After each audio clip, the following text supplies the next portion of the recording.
Hello friends, మీ అందరికీ మన ఛానల్‌కి స్వాగతం. ముందుగా ఈ వీడియోని పూర్తిగా చూడండి, లైక్ చేయండి, మీ ఫ్రెండ్స్‌కి షేర్ చేయండి మరియు మన ఛానల్‌ని సబ్స్క్రైబ్ చేసుకోండి. మహాభారతం సిరీస్ మీ ముందుకు వచ్చేసింది. ఈ వీడియోలో మనం ఒక పసికూనకు జరిగిన అన్యాయం ఎలా మహాభారత చరిత్రని మలుపు తిప్పిందో చూద్దాం.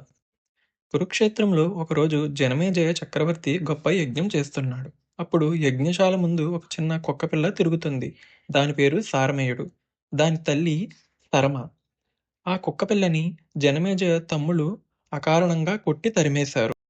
దెబ్బలు తిన్న సారమేయుడు తన తల్లి సరమ వద్దకు వెళ్లి జరిగిందంతా వివరించాడు. మండిపడింది సరమ.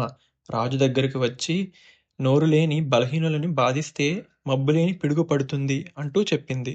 ఆ మాటలు జనమేజయుడు గుండెల్ని కుదిపేశాయి. హస్తినాపురం వచ్చాక కూడా ఆ మాటలు మనసులోనే తిరుగుతూ ఉన్నాయి. శాంతి కావాలంటే ప్రాయశ్చిత్తం చేయాల్సిందే అని నిర్ణయించుకున్నాడు.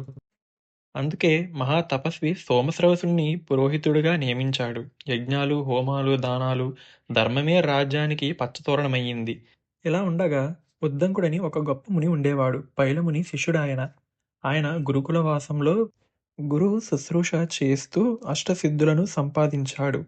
అలాగే తక్షకుడు చేసిన మోసం, నాగలోక ప్రయాణం, సర్పయాగానికి కారణమైన ఘోర సత్యం, ఆస్తికుడు సర్పజాతిని ఎలా రక్షించాడో ఈ కథ పూర్తి వీడియో చూడాలంటే డిస్క్రిప్షన్లో ఉన్న లింక్ని క్లిక్ చేయండి.